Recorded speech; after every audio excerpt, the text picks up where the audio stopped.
09 forward playing at an unbelievable program with 66 points in 49 games. I'm doing this with no bias. I haven't watched videos. I don't know the coaching situation. If you don't have an agent, please reach out to us. You guys asked us to react to some of your elite prospects, give our opinions as advisors, as agents, see what we think, what you should do, where you should go. Our initial thoughts just based on your elite prospects. Again, the players that are reacting to were messaged us asking us to do this. So don't shoot the messenger. And we're going to be honest, right? We don't know the full story. You don't know the coaching you had, what happened during the season, injuries, video, none of that. We're just blindly looking at stats and seeing what happens. So let's start with the first one. So played AAA hockey. They play in a bunch of different leagues. That's normal. 6 and 16, 28 and 48 and 44, 5 and 8, 0 and 1. Okay, not bad. 2 seasons ago, 40 and 62, not bad. This past year, 50 and 53, 6 and 11, 12 and 12. It kind of makes me wonder if that league is a strong league or if that division's a strong division itself, right? The stats are going up, so you are labeling yourself as a stat guy, which is great. However, that does mean that when you move up, you'll have to fulfill that role. And oftentimes, the stats guys are the ones that either deal with the most mentally, because if they're not performing, the monkey on their back gets bigger and bigger, heavier and heavier, and it's hard to get them off your back. But I like these stats. I would definitely want to come watch you play. I definitely want to watch some video and see if we can help you, see what level we can get to. You're for sure going to get a chance to play tier 2. Where? That kind of depends on you. We have an 09 forward. 09 forward playing at an unbelievable program with 66 points in 49 games. Wow. So, firstly, obviously you're a stat guy. And the fact that you're doing it at that program, very, very impressive. Not easy to do. Very excited to see what you do this season, because as an 09 playing at that level, this is going to be a very important year for you. If you have another stellar season like that, there is no doubt in my mind that you're playing tier 2 early. You might even play tier 1, honestly. And again, I'm doing this with no bias. I haven't watched videos. I don't know the coaching situation, but that's impressive. That's very, very impressive. And I would like to watch you play this season. So if you don't have an agent, please reach out to us. And if you're seeing this, you should know who you are. I definitely want to have a conversation with you. Very impressive. Ooh, we got a 2007 forward, a Euro. The Euro is playing in one of the better junior leagues in Europe. Very, very high-end junior league. 40 points in 22 games and 22 and 18 in the 2 different leagues. Those are unbelievable numbers, really. It's impressive because you're playing in a high-end league. That's equivalent to high-end tier 2 in North America. It makes me wonder, why aren't you coming to North America? Why aren't you coming and take your chance? It'd be worth coming to try to play high-end tier 2 here, or even tier 1, depending on what your end goal is, right? You could potentially play college hockey with these numbers, as long as you can reproduce them here in North America. Very impressive. Again, somebody that I would want to watch more film on and see how we can help you. I like these numbers. So far, the EP reactions have been great. Really, really impressed. It definitely makes me have to add players to my watch list that I got to go watch some games this year and get a feel for what they actually do on the ice. All right, we got an 07 defenseman. Oh boy. All right, 07 defenseman, played AAA and high school hockey. It's a lot of hockey this year. A defenseman with these kind of numbers makes me question quite a few things. So first, is he really a skilled defenseman? Is he that breakout guy that skating up the ice, making a smart pass, gets the assist? Power play 1 type of guy, the quarterback potentially? It makes me wonder if that's the case, or if you're making that breakout pass from behind your net and you have a stud forward going all the way end to end and scoring, and you're getting your points from there. Again, both are very good plays. There's different styles to this. One is a two-way defenseman, one is an offensive defenseman. And it also makes me wonder the teams you're playing versus. I would do the same thing if you're a forward, by the way. But these numbers are really good as a defenseman. If you have size and you can add physical play to this, put up these kind of numbers and be that gritty defenseman, win your battles in the corner, blocking shots, doing all that, I'd be intrigued to see what you do in junior hockey, because it's a good starting point, and what you do on the ice can give me a better picture of what this means. But again, somebody I would add to my watch list. So we got an 09 forward here. Played on 3 different age groups this year. That could be a good thing or a bad thing. In this case, I'm assuming it's going to be a good thing because he had 50 in 23. 30 goals scored is a lot in 23 games. They brought him up. He's 2-4. They brought him up again. He's 2-3. That makes me wonder, how strong is the league you're playing in and how strong are the teams above you? Because for them, don't get me wrong, there's exceptional players everywhere. You get exceptional status. I've never seen you play, haven't seen your teammates play, seen the teams you played versus. I'm not going to comment on that. But it makes me wonder, to go get a 15U and bring him to 18U, what's going on here? Definitely very intrigued by this, because numbers don't tell the whole story, but they give you a good chunk of it. And this is a story I'd like to read. This is a story I would definitely like to read. Curious to see where you play this year. If you stay in that program, move to a different league, if you move to a higher team, who knows? Really, who knows? Oh boy. We have an 0-8 goalie. 0-8 goalie. The league he plays in, unfortunately, doesn't give the save percent average. 4-8, definitely a rough year, right? We're not going to hide that's a rough year. We can't put that on the goalie, right? Hockey's a team sport. Wins come from everybody on the ice. So it could be the goalie, could be the players, could be coaching. Who knows, right? We'd have to go watch and do some digging and watch game per game and see what happened. 14 games played. You're 4-8, which means you got pulled twice. Happens to everybody. Could be a game that you played bad. Could be the coach tried to change what's going on. Who knows? Now, my concern is you went from playing D1 last year to D2 this year. Why did they send you down? In the same age category. Why did they send you down? What happened there? Was D1 too strong and you had to get sent down to D2? The D2 league is not the strongest in this category. So it does make me have some questions here and see what's going on. But again, we don't have the full story, so I'm not going to go into detail without knowing all the circumstances and both sides of the story. But there's definitely more questions to be asked here. We got an 0-8 goalie. Okay. 0-8 goalie this past season, playing a split season. We got 13 games played, 276, 915, and one playoff game with a 905. So 915 is a good save percent average. That is a average to good save percent average. Again, I say that without knowing what your team looked like, what their ranking looked like, what the teams you played versus looked like, how many shots you faced.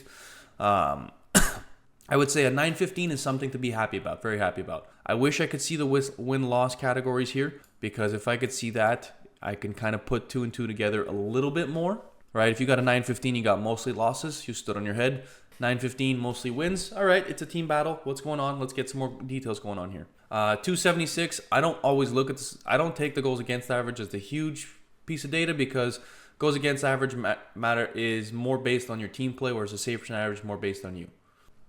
0-9 forward. This past season, 18-9, 26-25, 31-44. Those are good numbers. You're setting yourself up as a stat guy. You're setting yourself up as a top 6 forward on teams. That's great. Now, the hard part is going to be keeping up with these numbers, right? It's hard to go from here back down to here. You want to stay consistent. You want to continue to do better, right? It's not doing this. It's a slow improvement. Consistency is what matters in hockey. Smart move of not jumping up 2-3 categories, playing with your age group. Very well done. I am a big fan of that, because oftentimes the kids who do try to make a big jump doesn't always work out, and it ruins their confidence and affects them long term when that's not the end goal with it. So, like that decision. I'd be very curious to see what you do this year, but I will be in that area, so I'm going to add you to my list to come watch. Very, very curious about this. Nice job. 2010 defenseman. Oh, boy. Oh, and I know this program very well. Holy bejesus. Your defenseman putting up 53-63 and 14-20. I want to have a conversation with you. I want to have a very strong conversation with you, and I really want to come watch you play in person. I know this organization, so I've watched the older teams. I have not watched your age group yet. But oh boy, do I want to come see this. If these numbers are real, you must be a very, very dominant defenseman. And again, I'm saying this objectively without having all the information. But these numbers tell something. And it's saying something that I need to come watch you play in person. We have an 07 goalie. 07 goalie playing AA. All right, so you played 18s AA 2 years in a row. Last year was an okay year. 9-14-4. 898 save percent average. You know, that I have to give it, unfortunately, probably not your best season, right? With 14 losses, definitely wasn't an easy season, but we got to do more to keep our team in. 941 and 22 wins. So, this tells me 2 things. You did very well this year. Very, very well. And I say that because a 941, even if you have a strong team in front of you, you still got to make the saves. Every strong team is going to give up 2 to 3 scoring chances a game. And I mean good scoring chances. You're making those saves, which is huge, right? You're not getting 10 scoring chances a game like you used to, but you're making the 2 to 3 ones, which is very important. 22 wins, you were trusted to be put in net in the most important games. He consistently put you back in net for a reason, so that's huge, very important. 4 shutouts, that's great, right? It definitely raises the question of, was your team a powerhouse this year? But at the same time, it also means you did your job, because if I go deeper into the stats, your goalie partner had a 907 when you had a 941. There's a huge difference there. And with only 3-game difference, you got an extra 200 shots. So you did your job this season. You stood on your head. In playoffs, you had a 922. You did your job. With that kind of a season, I'd be pretty proud of myself. 05 goalie. Oh boy. From Europe, playing hockey in North America. All right, let's start with last season. Started the year really well, and then last season had a great year. 936, 921, 921 in playoffs. The difficult part is you only played 12 games. And 3 of those games of your 7 starts in your first team, you backed up. You went in cold, you went in a halfway, whatever it may be. This is the rough part for me, because you probably would have had an unbelievable season given the net a little more. I don't know why they didn't give you the net. That is my concern here. Why didn't they play you more? They should have, because that would have helped you this past season. This past season, you still didn't get the net, and the numbers were not great this year, right? So it makes me wonder what's going on. It also makes me wonder where you're going to play this year as a 20-year-old. Most likely Tier 3 again, which is perfectly fine, all right? You can still go to college playing Tier 3, but your biggest goal this year should be to get at least 20 to 25 games. That would be your biggest goal. You need to have more games under your belt if you're trying to get to college hockey. 2007 forward. Last year played 18s AAA, had 52 points in 36 games. Those are great numbers.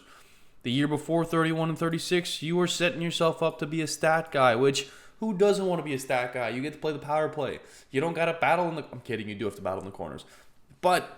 And for that reason, you signed in the SJHL this coming season. That is awesome. That is exactly where you want to be. This is a great junior league to develop, grow, get some college looks.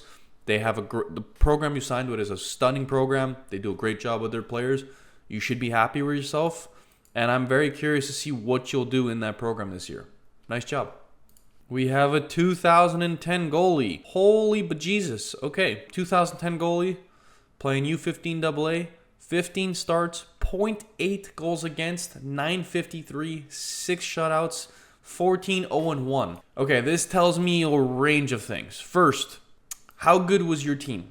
Were you getting 50, 60 shots a game? Were you getting 10 shots a game? Why are you playing AA and not AAA with these kind of numbers? So if I go look, and I look a little down with the premium account, you can do some more information. 15-0, 9-0, 9-2, 5-4, that's a tight one, 5-1, 12-0, 13-0, 14-0, 10-0. You're getting 9 shots a game, 14 shots a game, so you're not really getting tested. That's why these numbers are happening. And you see, this is where you can't only get fixated on the numbers. Like I said, they tell you a piece of the story, not the whole story. When I go do more digging and you're only getting 10 shots a game, I'm expecting you to have this kind of numbers, right? We're going to take it a step further and go look at your goalie partner. Your goalie partner's only got a 907. Only a 907 when you're getting those kind of shots? Oh, he played tougher games. He had 42 shots in a game, 22 shots, 16 shots.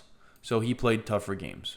So basically, your team dominated all season. It'd be nice to see you in real tests. I would put you in... I'd like to see you play in a more difficult level, see what you can do versus actual shooters, and then we can make a better judgment. 07 goalie. 07 goalie playing U18 AA, 12 games played, 133, 4 shutouts, 10 wins. So there's 2 games you did not finish, you got pulled because you got 12 starts. Or there's 2 games you either got pulled or you went in cold. One of the 2. So... hard to say. There's no save percent average. U18 AA, I know the area. I know the type of hockey. There's a huge variety. There's some really good teams and some teams that should not have a AA team at all. So it's kind of rough to say. 133 goals against average is obviously nice, but like I said, that is a team stat, not a player individual stat. So hard to say. 4 shutouts, great job there. I would need a lot more information here to know what we're talking about. We have an 05 defenseman. 05 defenseman playing NOJ. All right, so let's see. Played in the CC, then played in the NOJ. 26 and 38. You had a very good season as a defenseman. 1-4. I definitely want to know more about your play style, what you can do, what they're looking at. This year, going back to the NOJ, that's a smart decision. Go get your ice time, go get your development. Definitely think you could play college hockey, and if you have a good season, you should definitely look at some D3 options. There's going to be some good ones out there for you. If you like this video, click this one or this one for more content just like it. If not, hit the link down below to reach out to us with any of your questions.